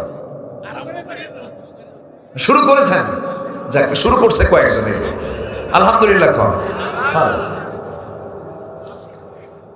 আমার নবীজি স্ত্রীর সঙ্গে মোহাব্বত শিখিয়েছেন, ভালোবাসা শিখিয়েছেন। আমার নবীজি আম্মা জান আয়েশাকে সঙ্গে করে নিয়ে যখন ফিরে আসতেছিলেন, ফিরে আসার মাঝেই আমার নবীজির জীবনে একটা বড় ঘটনা ঘটে গেল। সেই ঘটনা মানে মুনাফিকরা ঘটায় ফেললো। মুনাফিকদের ষড়যন্ত্র কেমন হয় একটু আপনাদেরকে বলি, একটু শোনেন। এগুলো তো আমাদের জীবনের জন্য শিক্ষা। নবীজি ফিরে আসতেছিলেন, আম্মা জান আয়েশা ছিলেন একটা উটের পিঠে হাওদার ভিতরে। আমার নবীজির স্ত্রী তিনি একটা পালকির মধ্যে তিনি বসা ছিলেন। হঠাৎ করে রাস্তায় প্রকৃতির চাপ চাপলো, পেশাবের চাপ লেগে গেল। শৌচকার্য করার জন্য তিনি বলেন থামাও। সবাই মিলে থেমে গেল। আম্মা জান আয়েশাকে উটের পিঠ থেকে নামায় নিয়া হাওদা থেকে তিনি নেমে চলে গেলেন আড়ালে। শৌচকার্য কমপ্লিট করলেন। ফিরতে তার একটু দেরি হয়ে গেল। একটু দেরি হওয়ার কারণে দায়িত্বপ্রাপ্ত সাহাবী হাওদাটা পালকিটা তিনি ভেবেছেন আম্মা জান আয়েশা মনে হয় এসে গেছেন, খুব ভিতরে মনে ঢুকে গেছেন। এটা ভেবে আম্মা জান আয়েশা মওজুদ আছেন মনে করে, তাকে সুন্দর করে তাকে আসেন বলে মনে করে হাওদাটা উটের পিঠে উঠায় নিলেন। এখানে প্রশ্ন হলো, একটা মানুষ ভিতরে থাকলে ওজন তো বেশি হওয়ার কথা, না থাকলে ওজন কম হওয়ার কথা। কিন্তু আম্মা জান আয়েশা তো চিকন ছিলেন, লিকলিকে ছিলেন, থাকলেও সে ওজন, না থাকলেও সে ওজন। চিকন মানুষ বোঝেন নাই, বাদ পড়ে গেছেন। বাদ পড়ে যাওয়ার পর সব চলে গেছে। কিন্তু আম্মা জান আয়েশা যখন এসে দেখলেন কেউ নাই, একটু হলো ভয় পেয়ে গেলেন। কিন্তু ভরসা করলেন কার উপরে? হয়তো আল্লাহ আমাকে কোনো পরীক্ষার মধ্যে ফেলে দিয়েছেন। তিনি আয়াতুল কুরসি পড়লেন, দোয়াগুলো পড়লেন, বসে থাকলেন। বসে থেকে তিনি কাপড়টা মুড়ি দিলেন, চাদরটা মুড়ি দিয়ে ঢেকে ঢুকে থাকলেন। এমন সময় আমার নবীজি একজন সাহাবীকে দায়িত্ব দিয়ে রেখেছিলেন, শোনো সাহাবী, তুমি আমাদের সঙ্গে আসবে না, তুমি সবার শেষে আসবে। সবার শেষে আসবে, দেখবে কে বাদ পড়ে গেল। যে লোকগুলো বাদ পড়বে সেই বাদ পড়া লোকগুলোকে তুমি তোমার নিজ দায়িত্বে মদিনা পর্যন্ত তোমার দায়িত্ব পালন করবে, পৌঁছায় দিবা। সাফওয়ান তার নাম, সাফওয়ান রাদিয়াল্লাহু তাআলা আনহু। সাফওয়ান রাদিয়াল্লাহু তাআলা আনহু দূর থেকে লক্ষ্য করছেন কেউ তো নাই, দেখতেছেন চাদর মুড়ি দিয়া পর্দা করে কে যেন বসা। সামনে দাঁড়ালেন, সামনে দাঁড়ায় দেখেন কেউ তো না। আমার নবীর স্ত্রী আম্মা জান আয়েশা তিনি বাদ পড়ে গেছেন। চিন্তা করলেন কি করা যায়, আমি পুরুষ মানুষ, উনি তো নারী মানুষ, কিন্তু উম্মতের তো মা, সমস্যা নাই। বেকায়দা হয়ে গেছি, অবস্থার পরিপ্রেক্ষিতে আমাকে তো দায়িত্ব পালন করতেই হবে। তিনি বললেন, আম্মা উম্মাহাতুল মুমিন, উম্মুল মুমিনিন, মুমিনদের মা, আপনি কোনো টেনশন করবেন না। রাসূল তো আমাকে দায়িত্ব দিয়েছেন, আমি আপনাকে অত্যন্ত যত্নের সাথে আমানতের মতো দায়িত্ব পালন করব। অত্যন্ত সম্মানের সাথে আমি আপনাকে নিয়ে মদিনা পর্যন্ত নিয়ে নবীর ঘরে আমি আপনাকে পৌঁছায় দেব, আপনি কোনো চিন্তা করবেন না। আম্মা জান আয়েশাকে ঘোড়ার পিঠে করে নিয়ে নিরাপদে তাকে নবীর ঘর পর্যন্ত পৌঁছায় দিলেন। কিন্তু ঘোড়ার পিঠে আম্মা জান আয়েশা, সাফওয়ান রাদিয়াল্লাহু তাআলা আনহু। এই কথা যখন মুনাফিকদের কানে চলে গেল, মুনাফিকরা এটাকেই বড় ঘটনা বানায় ফেলল। মুনাফিকরা বলল, সকালবেলা breaking news, update news, latest news, সমস্ত মিডিয়াতে মুনাফিকদের মিডিয়া দুর্বল না মজবুত? দুর্বল না মজবুত? এখনো মুনাফিকদের মিডিয়াগুলো দুর্বল না মজবুত? মজবুত। তাদের মিডিয়া দারুণ মজবুত হয়ে গেল। টোটাল সকালবেলা গোটা মদিনার প্রত্যেকটা অলিতে গলিতে মুসলমানদের কানে কানে মুনাফিকরা রটায় দিল। তোমরা কি জানো গত রাত্রিতে আয়েশা এত কম বয়সে একটা মেয়ে, নবীর স্ত্রী, একজন পুরুষ পর পুরুষের সঙ্গে ঘোড়ার পিঠে আসতে আসতে সে তার চরিত্র হারায় ফেলছে। যেরকম নাউজুবিল্লাহ। এমন জাতীয় লোক তো এখন সমাজে নাই। আসতে বলবেন না, আছে না নাই? আমার মা আসছেন কিনা মাহফিলে জানি না। আমার মায়েরা যারা মাহফিলে এসেছেন মারিয়ামের জীবন থেকে শিক্ষা নেবেন। মারিয়াম আলাইহিস সালাতু ওয়াস সালামের জীবনে এমনটা একটা পরীক্ষা এসেছিল, বিশাল পরীক্ষা। আল্লাহ তাকে স্বামীহীন সন্তান দিলেন। স্বামীর কোনো পরিচয় নাই, কিন্তু পেটের সন্তান। এটা কার ক্ষমতা? আসতে বলবেন না, কার ক্ষমতা? একজন বান্দার বাপও নাই, মাও নাই, তিনি কে বলেন? তিনি কে বলেন? আদম। সে আল্লাহ কি বাপ সারা মা সারা যদি আদমকে বানাতে পারেন, বাবা সারা কি একজন বান্দা বানাতে পারেন না? ইন্না মাসালা ঈসা কামাসালি আদম। ঈসার দৃষ্টান্ত হলো তার দায়িত্ব নিয়েছিলেন। মারিয়াম কি দামি নারী! এই পৃথিবীতে একজন নারী দুনিয়াতে বসে জান্নাতের খাবার খেয়েছেন, তিনি কে? মারিয়াম। দুনিয়াতে বসে জান্নাতের খাবার খেয়েছেন। সেই মারিয়ামের জীবনেও এমন একটা পরীক্ষা চলে আসলো, কুচক্রান্তকারী ব্যক্তিরা তার বিরুদ্ধে লেগে গেল। মারিয়াম আলাইহিস সালাতু ওয়াস সালাম যখন 6 মাসের ভরা পেট, সবাই বলে ফেললো, মারিয়াম এই তোমার পেটের সন্তানটা কে আনছে বলো, তুমি কার সঙ্গে জিনা করেছো? মারিয়াম বলছেন, লাম ইয়ামসাসনি বাশার, কোন পুরুষ আমাকে স্পর্শ করে নাই, আমি কারো দ্বারা জিনার কাজে আমি লিপ্ত হই নাই, আমি সতী নারী। আল্লাহ তাআলা আমাকে সন্তানের মা বানাবেন, স্বামী ছাড়া এটাই সিদ্ধান্ত পাকাপোক্ত। বিশ্বাস করলো না, ঘাড় ধাক্কা দিয়ে বাইতুল মুকাদ্দাস থেকে তাকে বের করে দেওয়া হলো, রক্তাক্ত করে বের করে দেওয়া হলো। কিন্তু সেই দোষটা চাপিয়ে দিল আল্লাহর পয়গম্বর জাকারিয়া আলাইহিস সালাতু ওয়াস সালামের উপরে। জাকারিয়া আলাইহিস সালাতু ওয়াস সালাম আল্লাহর পয়গম্বর, এত দামি নবী কি তারা জিনার মামলা দিয়া তাকে গ্রেফতার করে ফেললো, করাত দিয়ে চিরে 2 টুকরা করে শহীদ করে দেওয়া হলো। নবীরা যদি জিনার মামলা খেয়ে করাতের তলা যদি শহীদ হন, আলেমরা জিনার মামলা দিয়া শহীদ হবেন, এটাই তো স্বাভাবিক, ঠিক কি না? এটাই তো স্বাভাবিক। জিনার মামলা খেয়েছেন ইউসুফ আলাইহিস সালাতু ওয়াস সালাম, কোনো দোষ নাই, নির্দোষ একটা মানুষ। জুলাইখা এক পক্ষপাতমূলক তার টান ছিল ইউসুফের প্রতি, ইউসুফকে পছন্দ হয়েছে তার। ফুসলায় ফুসলায় ঘরের মধ্যে ডেকে নিয়ে বলছে, ইউসুফ তোমার কোনো দোষ নাই, দোষ তো আমার, কিন্তু তোমাকে যে আমার ভালো লাগে ইউসুফ, তুমি আমাকে ভালোবাসা দাও। ইউসুফ বলছেন, ভালোবাসে একজনকে, তিনি আমার একমাত্র আল্লাহ। ইউসুফ আলাইহিস সালাতু ওয়াস সালাম বললেন, আমি একজনকে ভালোবাসি, আমার আল্লাহকে ভালোবাসি, তুমি তো পর নারী, তুমি আমাকে তোমার মুখে নিতে পারবে না।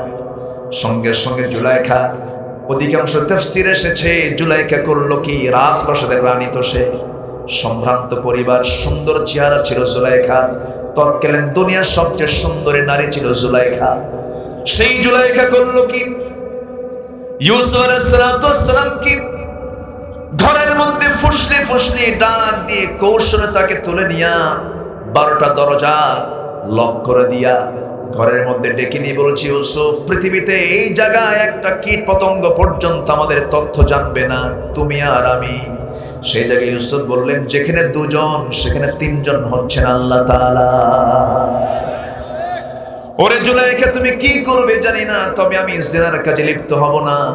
তাফসীর এসেছে জুলাইখা করলো কি, মাথার চুলের খোপাটা ছেড়ে দিল, জামার পাটটা একটা একটা করে খুলতে লাগলো। টকবকে যুবক ইউসুফ আলাইহিস সালাম, সূরা ইউসুফ আছে না নাই?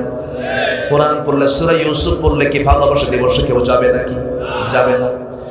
ইউসুফ আলাইহিস সালাম তিনি সামনে বোবার মতো দাঁড়ায় আছেন। জুলাইখা তো পাগলি হয়ে গেছে, মাথার চুলের খোপা ছেড়ে দিয়া কাপড় একটা করে পাটটা খুলে সমস্ত সৌন্দর্যের পসরাটা জুলাইখা ইউসুফের সামনে ডিসপ্লে যখন করতে লাগলো, বলতেছে ইউসুফ একটা বার তাকাও, তুমি তোমার চোখ নামাতে পারবে না। ইউসুফ বলছেন না, আমি আল্লাহকে সবচাইতে বেশি ভালোবাসি। মাআদাল্লাহ, ক্বালা মাআদাল্লাহ, আমি আল্লাহর কাছে আশ্রয় চাই। সঙ্গে সঙ্গে তিনি ভীত সন্ত্রস্ত হয়ে পড়লেন, প্রচন্ড ভয় পেলেন ইউসুফ আলাইহিস সালাম। প্রচন্ড ভয় পেলে পরে কি কোন নারীর দিকে আসক্তি আসবে নাকি? আসবে না। ভয় পাচ্ছেন কার? আল্লাহর ভয় পাচ্ছেন।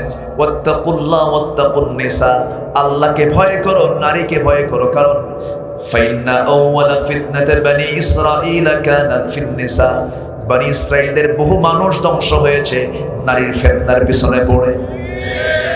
এখন দুনিয়াতে এই ফিতনার সবচেয়ে কম না সবচেয়ে বেশি। পশ্চিমাদের ষড়যন্ত্র মুসলমানদের ঈমানকে ধ্বংস করার জন্য মুসলিম পরিবারের মেয়েদেরকে উলঙ্গ করে রাস্তায় বের করে দাও, ঘর থেকে উলঙ্গ করে বের করো, উলঙ্গ করে বের করে ছাড়ছে ওরা। ইউসুফ আলাইহিস সালাম এই অবস্থায় করলেন কি?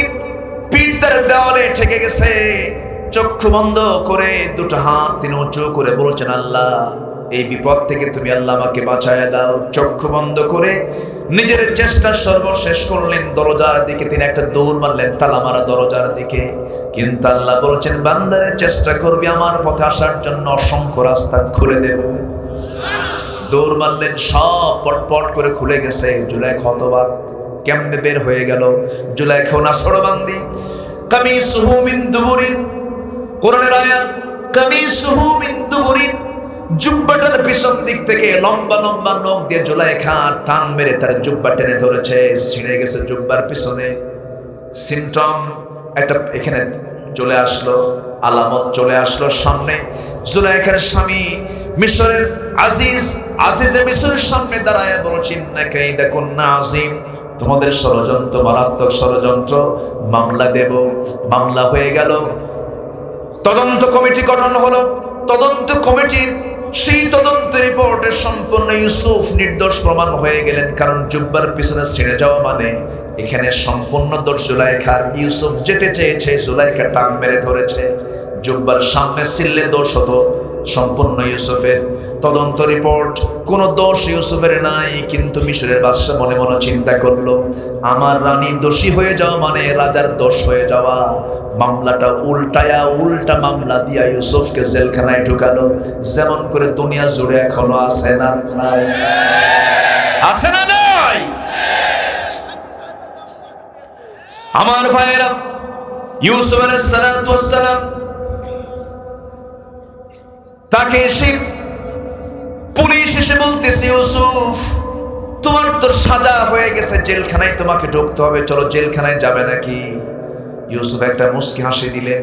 মুস্কি হাসি দিয়ে সুন্দর করে হাত উঁচু করে বলছেন, আহাব্বু ইলাইয়া, আমার কাছে এই মুহূর্তে জেলখানায় প্রিয়। কেন?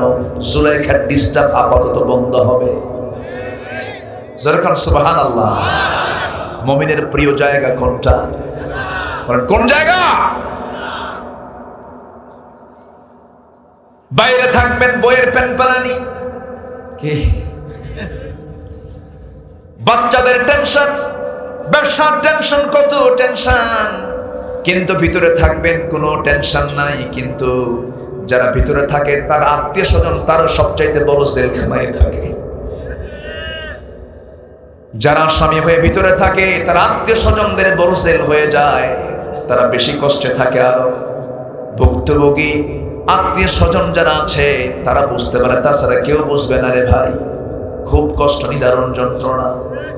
আমার বন্ধুগণ, কথার তো থা নাই, কোন দিক থেকে কোন দিকে চলে গেছি, লাইন আবার চলে আসে। বলছিলাম আয়েশা সিদ্দিকার কথা মনে আছে নাকি আপনাদের? মনে আছে?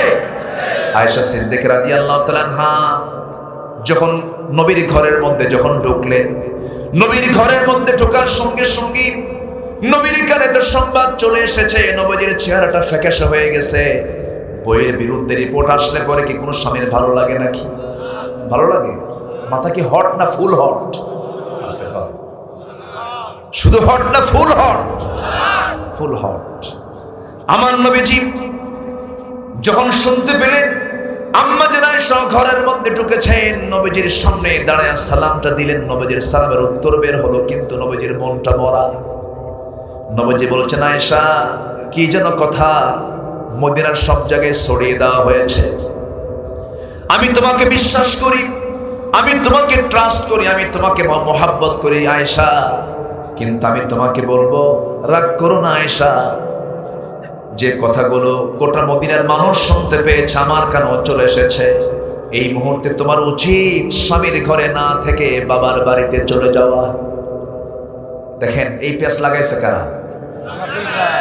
জোরে বলেন কারা? যারা অন্যের সংসার আগুন ধরায়, যারা নিরাপরাধ মানুষকে মামলা দিয়া নির্যাতন করে, তারাই হচ্ছে জামানার বড় মুনাফিক। মুনাফিকদের বিরুদ্ধে আমাদের সংগ্রাম করার দরকার আছে না নাই? জাহিদিল কুফার ওয়াল মুনাফিকিন ওয়াগলুয আলাইহিম ওয়া মাওয়াহুম জাহান্নাম। কার কথা? আল্লাহর কথা। আমার নবীজি এই কথা বলা মাত্রই বলেন তো আম্মা জান আয়েশার কি ভালো লাগার কথা? আমার নবীর কি ভালো লাগতেছে? ভালো লাগতেছে। কি ব্যাপার, 11:30 বাজে?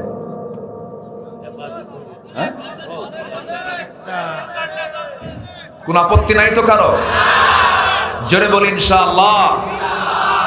এবছর আজকে আমার এখানে শেষ মাহফিল, আমার আর আশা হচ্ছে না এবছর মনে হয় এদিকে আসবো তো, কিন্তু এবার আর কখন, মাহফিল তো শেষ হয়ে যাচ্ছে, আসতেই হবে। আসবো, আবার আসবো। জোরে বলি ইনশাআল্লাহ। আমি খুব খুশি হয়েছি আপনাদের ভালোবাসায়, আমি মুগ্ধ, আলহামদুলিল্লাহ। সম্মানিত ভাইয়েরা, আয়েশা সিদ্দিকা রাদিয়াল্লাহু তাআলা আনহা তিনি মনে মনে চিন্তা করলেন, রাসূল তো বলেছেন কোনো কথা তো বলা যাবে না, স্বামীর মুখে কি শক্ত কথা বলা যাবে? এলাকায় বলে,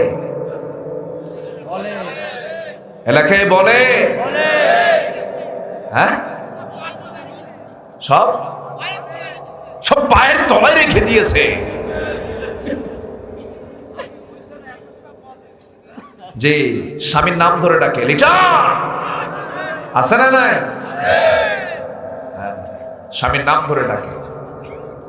স্বামীকে সম্মান করতে হবে। মা মাহফিলে যারা এসেছেন, আবার যারা স্বামী তাদেরকেও বলবো বউকে একটু দাম দিয়েন, বউকে একেবারে কাজের মানুষ মনে করেন না। আছে না কিছু লোক, আছে না এরকম? আছে না? হ্যাঁ আছে। কাজের জন্য বউ বানায় না। বড় সড়ো মাছ আনলে মাছের কল্লাগুলো একটু বউকে খাওয়ায় মাঝে মাঝে। আমার মায়েরা হয়তো মনে মনে বলতেছে, হুজুর 19 বছরের সংসার, ইলিশ মাছ বহু কাটছে জীবনে, তরকারি রান্না বান্না করছি, সারা জীবন আমার স্বামী আমার পাতে দেয় নাই। একটু ভালো করে বলবে, খাদি যায় না।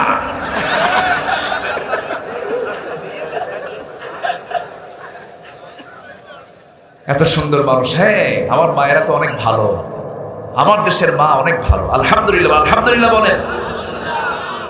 ভাবে যে আমার স্বামীটাই খাবে, কত কষ্ট করে আসে, ভালো। এরপরে রাসূল আগে খেতেন না, আগে বউকে খাওয়াতেন। সুবহানাল্লাহ বলবেন না? 10 বছর খাইছেন না হয় ইলিশ মাছের কাল্লা খাইছেন, একটা দিন দিবেন তুমি আজকে খাও, আমি দেখি মোহাব্বতটা কমবে না বাড়বে? বেড়ে যাবে। আমার মায়ের আজকে আছে খুব খুশি, হুজুর যাক আমাদের কপালটা আজকে খুলছে, বলি আলহামদুলিল্লাহ। বসে।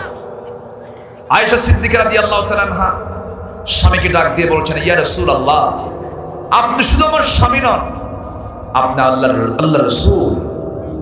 আমি চলে যাচ্ছি, আপনি বলেছেন আমি যেতে বাধ্য, আপনার সংসার, আপনি আমাকে মানা করেছেন, আমি কি থাকতে পারি? আমি চলে গেলাম। কিন্তু রাসূল, আমার স্বামী একটা কথা বলি, সেটা হলো আমার বিয়ের ফয়সালা কিন্তু দুনিয়াতে হয়নি, আমার বিয়ের ফয়সালা হয়েছে আসমানে। আল্লাহ নিজে আমার বিয়ে ফয়সালা করে জিব্রাইলকে পাঠায় দিয়ে আমাকে বিয়ে করার নির্দেশ আমার আল্লাহ তাআলা নিজে দিয়েছেন। আমি সে আল্লাহর উপরে পূর্ণ ভরসা রেখে চললাম বাবার বাড়ি। রাসূল শুনলেন কথাগুলো, চলে গেলেন আম্মা জান আয়েশা। এখান থেকে একটা বিষয় আমরা ক্লিয়ার হয়ে যাই, গায়েবের মালিক কে? আসতে বলুন, গায়েবের মালিক কে? আম্মা জান আয়েশার বিরুদ্ধে অভিযোগ দিয়েছে মুনাফিকরা। রাসূল যদি গায়েব জানতেন সে সময় কি বলতেন? মুনাফিকরা মিথ্যা কথা বলে, তোমার কোনো দোষ নাই, কি ঠিক কিনা বলেন? তাহলে এখান থেকে প্রমাণ হলো রাসূল কি গায়েব জানতেন? আসতে বলে, গায়েব জানতেন? আর আমার দেশের কিছু দরবারের ভণ্ডরা গায়েব জানে।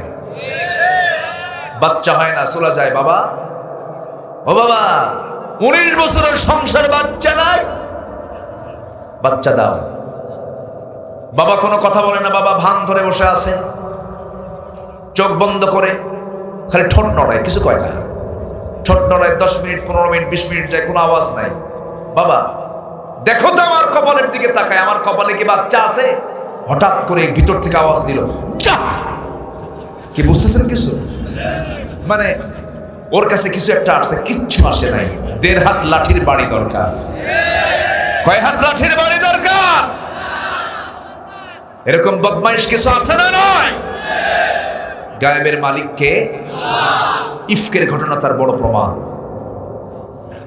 আমার নবীজি আম্মা জান আয়েশা কি যখন এই কথা বলে দিলেন, চলে গেলেন বাবার বাড়ি। বাবা হচ্ছেন আবু বকর সিদ্দিক রাদিয়াল্লাহু তাআলা আনহু, তিনিও কথা বলছেন না, মাও কথা বলছেন না।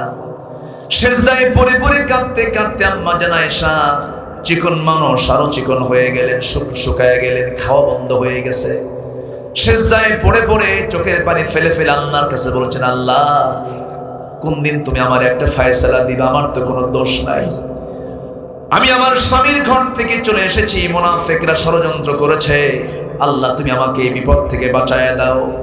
এমন করে সেজদায় পড়ে পড়ে কান্দেন। আমার নবীও তিনি রাতের বেলা ঘুমাতে যান, রাতের বেলা ঘুমাতে যে হাতটা গায়ে দেন, আয়েশা বুঝি আমার ডান পাশে শুয়ে আছে, বাম পাশে শুয়ে আছে, 2 হাত 2 দিকে দেন, কিন্তু আয়েশার কোনো খবর নাই। নবীর চোখের পানি দিয়া বালিশটা ভিজে যাচ্ছে, নবীজি কাঁদতেছেন, আয়েশাও কাঁদতেছেন। মুনাফিকরা কি করে? আলেমদের বিপদ, ওরা মিষ্টি খায়। মিষ্টি খা, খেতে থাক, সময় আসবে আমরাও মিষ্টি খাবো, ঠিক কিনা? আসবে দিন, জোরে বলি ইনশাআল্লাহ। এক মাঘে শীত যায় না, এক মাঘে শীত যায়, আসবে দিন, জোরে বলি ইনশাআল্লাহ। আমার দিকে তাকান আমার বন্ধুগণ। আম্মা জান আয়েশা বলেন, আমি 9টি কারণে শ্রেষ্ঠ, আল্লাহ তাআলা আমাকে 9টা কারণে শ্রেষ্ঠত্ব দিয়েছেন।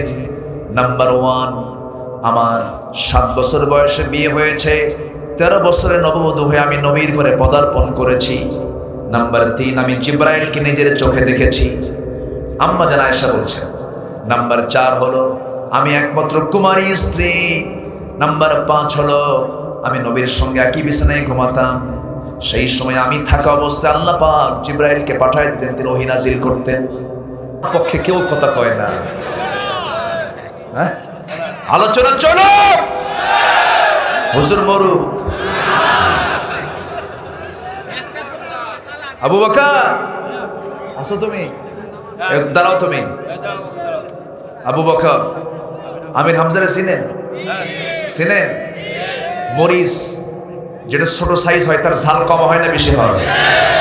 হামজা তার নাম।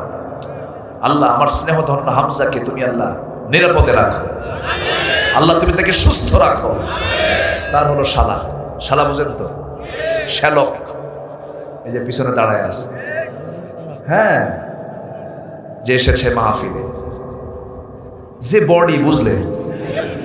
আমার তো শুধু একটা ধরবে, আমি শেষ। বসো আবু বকর, বসো বসো। আলহামদুলিল্লাহ। সম্মানিত ভাইয়েরা, অনেকে এসেছে আজকের মাহফিলে। আমি সবচেয়ে বেশি খুশি, এত রাতে লোকের কোনো নড়াচড়া নাই। বলি আলহামদুলিল্লাহ। আয়েশার শ্রেষ্ঠত্ব কয়টা কারণে বলেন? কয়টা কারণে? হয়তো 5টা বলেছে। আরেকটা কারণ হলো আম্মা জান আয়েশা বলেন, আমি নিজেকে ধন্য মনে করি, নবীজি যখন মারা যাবেন, নবীজি আমার ঘর কি পছন্দ করলেন, আমার ঘরে তিনি তাশরীফ আনলেন, এসে বলছেন, আয়েশা তোমাকে আমি দারুণ ভালোবাসি, আমার কিছু সেবা করো তুমি। প্রচন্ড মাথা ব্যথা হচ্ছে, নবীজি মাথা ঘামতেছে, প্রচন্ড জ্বর একবার আসে একবার সেরে যায়। আম্মা জান আয়েশা তাকে সুন্দর করে মাথায় পানি ঢেলে দিয়ে সুন্দর করে সেবা করছেন। ইতিমধ্যে বেলাল আজান দিয়েছেন, সারা জীবন বেলাল আজান দিয়েছেন রাসূলকে দেখে দেখে। রাসূল যখন দেখতেন আজানের সময়টা হয়ে গেছে, আজানের সময় হওয়ার আগেই আমার নবীজি বেলালের সামনে গিয়ে দাঁড়ায় থাকতেন। সাইয়েদনা বেলাল রাসূলকে দেখে দেখে আজান দিতেন। যখন বলতেন আশহাদু আন্না মুহাম্মাদার রাসূলুল্লাহ, আশহাদু আন্না মুহাম্মাদার রাসূলুল্লাহ যখন বলতেন, কান থেকে হাতটা নামায় দিয়া শাহাদাত আঙ্গুলি উঁচু করে রাসূলকে দেখে দেখে তিনি আজানটা দিতেন। কিন্তু আম্মা জান আয়েশার ঘরে যেদিন নবীজি অসুস্থ অবস্থায় তিনি পড়ে আছেন, শুয়ে আছেন, বেলাল তা আজানটা দিচ্ছে, কিন্তু আজানের মধ্যে তিনি কেঁদে ফেলেছেন। আহারে রাসূলকে না দেখে আজান দিচ্ছি। বেলালের কান্না নবীর কানে চলে এলো। রাসূল বলছেন, ওরে আয়েশা, বেলাল তো কান্দে আমারে না দেখে কান্দে রে। ওরে আয়েশা, আমার তো মসজিদে যাওয়া দরকার, দেখি চেষ্টা করি। নবীজি 2 পায়ে ভর করে দিয়ে ওঠার চেষ্টা করলেন, নবীজি পারলেন না, পড়ে যেতে দিলেন। আম্মা জান আয়েশা তাকে আস্তে করে ধরে আবার শোয়া দিলেন। নবীজি চোখের পানি ফেলতে ফেলতে বলছেন, আয়েশা রে, আমার মনে হয় আর জামাতে নামাজ হবে না, তুমি আমার বন্ধু তোমার বাবা আবু বকরকে বলো আমার মুসাল্লায় দাঁড়ায় যেন সে আমার দায়িত্বটা পালন করে নেয়। আমার নবীজি আম্মা জান আয়েশা কি এই কথা যখন বলে দিলেন, রাসূল শুয়ে পড়লেন। ওইদিকে খবর দেওয়া হলো আজানের নামাজের সময়টা হয়ে গেছে। সব সাহাবী তাকাতাকি করতেছে, নবীজি হুজরাখানা থেকে কখন বের হবেন, বের তো হচ্ছেন না, সময় তো চলে যায়। ভিতর থেকে আস্তে করে কানে কানে বলছেন, আব্বা আপনার রাসূলের অবস্থা ভালো না, আমার স্বামীর অবস্থাটা ভালো না, আপনি দয়া করে রাসূল অনুমতি দিয়েছেন, আপনি নবীর মুসাল্লায় দাঁড়ায় নামাজটা শুরু করে দেন। আমার নবীজির ইশারায় সাইয়েদনা আবু বকর যখন নবীর মুসাল্লায় দাঁড়ায় যখন নামাজটা শুরু করে দিয়েছে, সাহাবে কেরামদের মধ্যে কান্নার রোল পড়ে গেছে, হাউমা করে কান্দে। ওমরে ফারুকের মতো মানুষ কাঁদতে কাঁদতে বলছেন, আহারে আহারে, আজকে ইমানটা পরিবর্তন হয়ে গেছে, বুঝতে পেরেছে নবীর পেছনে আমাদের বোঝার নামাজ কিসমতে নাই। আমার ভাইয়েরা, নবীজি আমার সাহাবে কেরামদের কান্নার আওয়াজগুলো শুনছেন, নবীজিও কষ্ট পাচ্ছেন। নামাজ যখন শুরু হয়ে গেছে, আল্লাহু আকবার যখন বলে নামাজটা শুরু করেছেন, আমার নবীজি আজান শুনলেন, উঠে যেতে পারলেন না। আজান শোনার পর যখন নামাজের আকামত যখন শেষ হয়ে যখন তাকবীর শুরু হয়ে গেছে, রাসূল বলছেন, আয়েশা রে, সারা জীবন নামাজ পড়াইছি, আজকে একটু নামাজের দৃশ্যটা দেখবো রে আয়েশা, আমাকে একটু ধরো তো। জানালার কাছে নিয়ে যাওয়া হলো। জানালার কাছে নিয়ে যাওয়ার পরে রাসূলকে শক্ত করে ধরা হলো। রাসূল শক্ত করে সেই জায়গায় দাঁড়ায় থাকলেন। আম্মা জান আয়েশা পিছন থেকে ধরে থাকলেন। আম্মা জান আয়েশার বয়স তখন 18 বছর। সেই সময় আমার নবীকে তাকে শক্ত করে ধরে থাকলেন। আবু বকর সিদ্দিক রাদিয়াল্লাহু আনহু নামাজ শুরু করেছেন। সাহাবা কেরাম কান্দেন, সব সাহাবীর কান্না শুনে নবীও কান্দেন। আম্মা জান আয়েশা কাঁদতে কাঁদতে বলছেন, ইয়া রাসূলুল্লাহ, আপনি তো অসুস্থ, আপনি কাঁদলে আর অসুস্থ হয়ে পড়বেন, আপনি কাঁদেন কেন? আপনার সাহাবীরা তো নামাজ পড়ে। আমার নবীজি বলছেন, আয়েশা রে, মানুষ কান্না করে 2 সময়, একটা হলো চরম আনন্দের কান্না, একটা হলো চরম দুঃখের কান্না। আল্লাহর কসম করে বলছে, আয়েশা, আমার আজকে চোখের পানি দুঃখের নয়, আমার আনন্দের পানি। এই নামাজ আজকে রাষ্ট্রীয় পর্যায়ে কায়েম হয়ে গেছে। আমার সাহাবীরা জামাতে নামাজ পড়তেছে। আয়েশা, আমি যখন মক্কার মাটিতে নামাজ পড়তে যেতাম, একদিন নামাজ পড়তে গিয়েছি, কাবার চত্বরের সামনে দাঁড়ায় নামাজ পড়তেছি, রুকুতে চলে গেছি, উতবা সাইবা মুগিরা উঠের পচা নারী ভরি আমার পিঠে চাপায়া দিয়েছে, আমি মুখ থুবড়ে পড়ে গেছি, আমাকে নামাজ পড়তে দেয় নাই, তায়েফে মারতে মারতে আমাকে রক্তাক্ত করে দিয়েছে, আমি সেন্সলেস হয়ে পড়েছিলাম কয়েক ঘন্টা। উহুদের ময়দানে কাফের মুশরিকরা আমার দাঁত ভেঙে চুরমার করে দিয়েছে। খন্দকের পরীক্ষা খনন করতে গিয়ে আমার কোমরটা চলে গেছে আয়েশা। এত কষ্টের মধ্য দিয়া, আমার খোবাবের শাহাদাতের মধ্য দিয়া, আমার চাচা আমির হামজার শাহাদাতের মধ্য দিয়া আজকে নামাজ কায়েম হয়ে গেছে, রাষ্ট্র পর্যায়ে নামাজটা কায়েম হয়ে গেছে।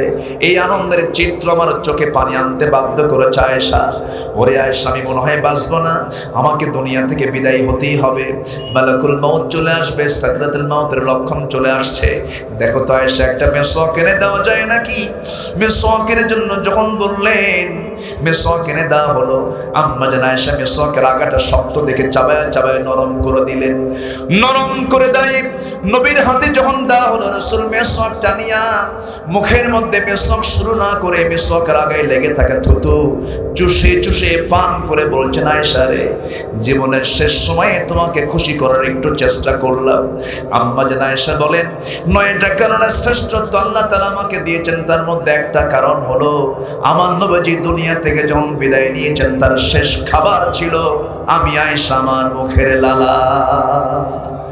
আমার নবীজি মিসওয়াক সম্পূর্ণ করলেন। মিসওয়াক সম্পূর্ণ করে রাসূল আম্মা জান আয়েশাকে ডাক দিয়ে বলছেন, আয়েশা রে, আমি মনে হয় মারা যাব, মালাকুল মউত চলে আসবে, আমার কলিজার টুকরা আদরের দুলালি ফাতিমা কই? দেখো তো হাসান হোসেনের মাটা কই গেল? ইতিমধ্যে দরজা খুলে নবীর সামনে দাঁড়ায় আছেন, চোখের পানি টলমল করছে, কাঁদতেছে ফাতিমা। নবীজি বলছে, ফাতিমা আমার কাছে আয় রে। কানের মধ্যে বুক ঢোকায় বলছেন, ফাতিমা রে, দুনিয়ার জিন্দেগিতে আমি তোরে কোনোদিন দূরে থাকতে দেই নাই, তোকে আমি কাছে কুলে রেখেছি। আমি আজকে দুনিয়া থেকে বিদায় হচ্ছি, ওয়াদা করে গেলাম কবরের মাটিতে তুই আমার কাছেই থেকে যাবি রে ফাতিমা। তুই মরে যাবি আমার পরপরই, তুই আমার কবরের মাটিতে আমার কাছেই থেকে যাবি। ফাতিমার কান্না বন্ধ হয়ে গেছে। আয়েশা বর্ণিত হাদিস কানে কানে রাসূল বলে দিলেন। ফাতিমা বিদায় নিলেন। নবীজির বিদায়ের সময় চলে আসলো।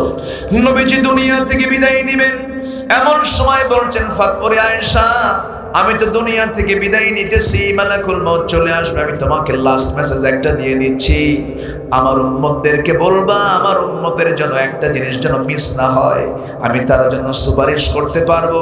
আমার উম্মতদেরকে বলে দিবা, আসসালাত আসসালাত ইমা মালাকাত আইমানুকুম, আমার উম্মতরা যেন 5 ওয়াক্ত নামাজ যেন কখনো না ছেড়ে দেয়। আমার নবীজি এই সর্বশেষ হাদিসটা বর্ণনা করলেন। আম্মা জান আয়েশা বলেন, নিজেকে আমি ধন্য মনে করি, সর্বশেষ কথা আমার সঙ্গে হয়েছে। রাসূল দুনিয়া থেকে বিদায় নিলেন, আমি নিজের হাতে নবীজির চোখটা নিচের দিকে নামায় দিলাম, চোখ বন্ধ করে দিলাম। আমি নিজেকে ধন্য মনে করি, নবীজির কবরটা হয়েছে আমি আয়েশা আমার ঘরেই। আমার নবীজিকে আমার ঘরেই তাকে দাফন করে দেওয়া হলো। একটু জায়গা বাদ ছিল, সেই জায়গা আমি আয়েশা আমার থাকার বড় শখ ছিল, কিন্তু ইসলামের বড় খলিফা, এত বড় একজন ব্যক্তি ওমর ফারুকের মতো মানুষ যখন আমার কাছে এসে ধর্ণা দিয়ে বলল, উম্মুল মুমিনিন, আমার বন্ধু আবু বকর নবীর পাশে শুয়ে আছে, আমার কি একটু মন চায় না আয়েশা, তুমি কি তোমার জায়গাটা দিবা নাকি? আয়েশার কলিজাটা কত বড়! তিনি বললেন, এত বড় ব্যক্তি যখন আমার কাছে আবদার করেছে, আমি আমার জায়গা আমি ওমরকে দান করে দিয়েছি। আম্মা জান আয়েশা এত দামি মানুষ। আরেকটা কারণে আম্মা জান আয়েশা বলেন, আমি নিজেকে শ্রেষ্ঠ মনে করি, আল্লাহ তাআলা আমাকে শ্রেষ্ঠত্ব দান করেছেন। তার আরেকটা কারণ হলো, আল্লাহ তাআলা আমার শানে একাধিক আয়াত কোরআনের নাজিল করে দিয়েছে। 40টা দিন পার হয়ে গেল। আম্মা জান আয়েশা স্বামীর ঘর থেকে বাবার ঘরে চলে গেছেন। আমার নবীজির দিনক্ষণগুলো খুব কষ্টের মধ্য দিয়ে পার হচ্ছিল। সাহাবীরাও কান্দেন, নবীজিও কান্দেন। নবীর মুখে হাসি না থাকলে সাহাবীদের মুখে তো হাসি আসে না। আমার নবীজির সময়গুলো পার হচ্ছে, হঠাৎ করে জিবরিল আমিন এসে বলছেন, ইয়া রাসূলুল্লাহ, আয়াত নাযিল হয়ে গেছে, আয়েশার তো কোনো দোষ নাই। ইন্নাল্লাযীনা জাউ বিল ইফকি উসবাতুম মিনকুম, এই আয়াত শোনার সঙ্গে সঙ্গে আমার নবীজি যেন লাফ মেরে দাঁড়ায় গেলেন। এত আনন্দ পেলেন, এত খুশি হলেন, খুশিতে আনন্দে দৌড় মেরে মেরে আম্মা জান আয়েশার কাছে চলে গেলেন। দরজায় নক করলেন, দরজা খুলে বলছেন, আয়েশা দরজা খোলো রে, আয়াত নাজিল হয়ে গেছে তোমার সামনে, তোমার কোনো দোষ নাই আয়েশা। আম্মা জান আয়েশা সিদ্দিকা মাথা নিচু করে হাসেন না, একটু মন খারাপ করে আছেন। মেয়েদের মতো অভিমান আছে না নাই? একটু মন খারাপ করে বসে আছেন, মাথা নিচু করে আছেন। রাসূল বলছেন, আয়েশা ওরে হুমায়রা চলো আমার বাড়িতে চলো, তোমাকে নেওয়ার জন্য এসেছি। আম্মা জান আয়েশা একটু অভিমান করে বললেন, আমি কারো প্রশংসা করি না, আমি ইব্রাহিমের আল্লাহর প্রশংসা করি। কার আল্লাহ? ইব্রাহিমের আল্লাহর প্রশংসা করি। রাসূল বলছেন, আয়েশা রে তোমার কথার ভাব দেখে মনে হচ্ছে তোমার রাগ এখনো আছে, ইব্রাহিমের আল্লাহর দিকে গেছো তুমি। চলো চলো আমার ঘরে চলো, চল চলো, মুনাফিকদের মুখে মাটি পড়ুক, ঠিক কিনা? আম্মা জান আয়েশা নবীর ঘরে চলে গেলেন। সব সাহাবীদের হাসির, জিহাদের চেহারায় হাসির ঝিলিক দেখা দিল, মুনাফিকদের মুখে মাটি পড়লো। দিন সামনে আসতেছে ইনশাআল্লাহ, আর জোরে বলে ইনশাআল্লাহ। কিন্তু সার্টিফিকেট নিতে হবে কার কাছ থেকে? কয়টা কাজ করে চলতেছে? 1 নাম্বার, আমরা ঈমান আনবো কার উপরে? নামাজ পড়বো কয় ওয়াক্ত? নাম্বার 2 হলো যে সাবজেক্ট আমি নিয়েছি 3 দিন হলে ভালো হয়, ঠিক আছে না? কিন্তু এই একদিনে তো এতক্ষণ কথা বলা যাবে না আমার ভাইয়েরা। নাম্বার 1 হলো যারা কি করবে, ঈমান আনবে। নাম্বার 2 হলো ঈমান আনলে শুধু হবে না, হিজরত করতে হবে। হিজরত কাকে বলে? একটা হাদিসের পরিভাষায় বলা হয় আল মুহাজিরু মান হাজারা মা নাহাল্লাহু আনহু। মুহাজির তো তার হিজরত তো তাকে বলে যে ব্যক্তি সকল প্রকার হারাম কাজ থেকে নিজেকে গুটিয়ে রাখে, এটাও একটা হিজরত। আল্লাহু আকবার বলে। হারাম ছেড়ে দেব, জোরে বলি ইনশাআল্লাহ, আর জোরে বলি ইনশাআল্লাহ। প্রয়োজনে দিন কায়েমের জন্য দেশ ছাড়লেও ছাড়বো, বাতিল শক্তির কাছে মাথা নত করবো না। বাড়ি ছাড়লে ছাড়বো, বাতিল শক্তির কাছে মাথা নত করবো না। জোরে বলি ইনশাআল্লাহ। ওয়াজাহাদু। নাম্বার 3 হলো যারা জিহাদ করবে। যারা কি করবে? জিহাদ আছে না নাই? এখন আছে না নাই? আছে। আসেন দোয়া করি। ওই যে উঠে যাচ্ছে, এখন কি করবো? আর একটু বসো, একটু বসো প্লিজ। দোয়া করবেন না? একসাথে দোয়া করবেন? একসাথে দোয়া করবো না ইনশাআল্লাহ? একটু বসো। জিহাদের প্রেক্ষাপটটা আমি একটু শেষ করি। জিহাদ নিয়ে বিতর্ক আছে না নাই? আসতে বলবেন না, আছে না নাই? বলে যে জিহাদ কিসের? এখন সবাই তো মুসলমান, এরকম কথা আমাদের কানে আসে কিনা বলেন? আসে। ইসলামী জঙ্গিবাদ নাই, ইসলামের সন্ত্রাসবাদ নাই। জঙ্গিবাদের সাথে, সন্ত্রাসের সাথে ইসলামের কোনো সম্পর্ক নাই। কিন্তু জিহাদ আছে না নাই? জিহাদকে যে অস্বীকার করবে তার ঈমানই নাই। তার ঈমান আছে? ঈমান নাই। জিহাদ আছে, জিহাদ থাকবে। আল জিহাদু মাউদিন ইলা ইয়াউমিল কিয়ামা। কিয়ামত পর্যন্ত জিহাদ থাকবে বলেছেন মুহাম্মদ সাল্লাল্লাহু আলাইহি ওয়াসাল্লাম। এই যে বাবা বসো, বসো না আব্বা, বসো, একটু দোয়াটা করে যাই। হ্যাঁ বসো, একটু বসো। সবাই কি ফজর পড়বো ইনশাআল্লাহ? ফজর পড়বেন কার? একটা হাত তুলে দেখেন তো দেখি। জোরে বলি ইয়া আল্লাহ, ইয়া রহমান। আমাদেরকে ফজর, যোহর, আসর, মাগরিব, ইশা 5 ওয়াক্ত সালাত আদায় করার তৌফিক তুমি আল্লাহ দিয়ে দাও। জোরে বলি আমিন। হাত নামান। নামাজ তো পড়বো আমি, আমার নেতা যদি নামাজ না পড়ে, ওই নেতা মানবো? ওই নেতা মানবো? ওই নেতার মুখে আমরা জুতা মারি। এর জন্য মনে থাকে, বেনামাজি কোন নেতার নেতৃত্ব আমরা মানতে যাব সোজা কথা। এখন তো নেতা হতে যোগ্যতা লাগে না, মসমোটার পেট মোটা। মসমোটার কি? ওই সমস্ত নেতা আমরা মানি না। আমরা নেতা মানি মুহাম্মদ সাল্লাল্লাহু আলাইহি ওয়াসাল্লাম। এই 3টা কাজ। এবং জিহাদের কাছে যারা ওয়ান্নাসরু, যারা সাহায্য করবে। দেখেন, জিহাদ করবে এবং জিহাদের কাজে যারা কি করবে? সাহায্য করবে। আব্দুল্লাহ ইবনে উম্মে মাকতুম রাদিয়াল্লাহু আনহু একজন অন্ধ সাহাবী। কি সাহাবী? অন্ধ। নবীর কাছে এসে বলেন, হুজুর বদর যুদ্ধ শুরু হলো, আমি অনুমতি পাবো না? রাসূল বললেন, তোমার তো চোখই নেই। কি নাই? চোখ নেই, হলো না। নবীর জীবদ্দশায় তিনি যুদ্ধে যেতে পারলেনই না, চোখ নাই তো। খলিফা আবু বকরের সময় তিনি গেছেন, উনি অনুমতি দেননি। দ্বিতীয় খলিফা ওমর ফারুকের শাসনামলে সাইয়েদনা ওমর ফারুকের সামনে অন্ধ সাহাবী এসে বললেন, খলিফাতুল মুসলিমিন, আমার মনের তামান্না আমি একটু আপনাকে বলতে চাই। কি? কেউ আমাকে পারমিশন দিল না, কত বন্ধু হাসতে হাসতে জান্নাত পেয়ে গেল, আমি কি জান্নাত পেতে চাই না? কেন, কি হয়েছে বলুন, আমাকে একটু জিহাদের পারমিশন দেন। ওমর ফারুক বললেন, আমি আপনাকে কেমনে পারমিশন দেব, আপনার তো দুটো চোখ নাই। তিনি বললেন, আমি জানি আপনি আমাকে এই প্রশ্ন করবেন, উত্তর রেডি করে আনছে। যেরকম সুবহানাল্লাহ, কি রেডি করে আনছে? উত্তর বলে ফেললেন, আমি জানি আমার দুটো চোখ নাই, আপনি আমাকে এই কথা বলবেন, কিন্তু ও খলিফাতুল মুসলিমিন, যুদ্ধের ময়দানে কি সবাই তরবারি হাতে নেয়? না, কেউ কালিমার ঝান্ডা নেয়, কেউ তাবু পাহারা দেয়, কেউ রাত্রে সৈনিকদের পাহারা দেয়।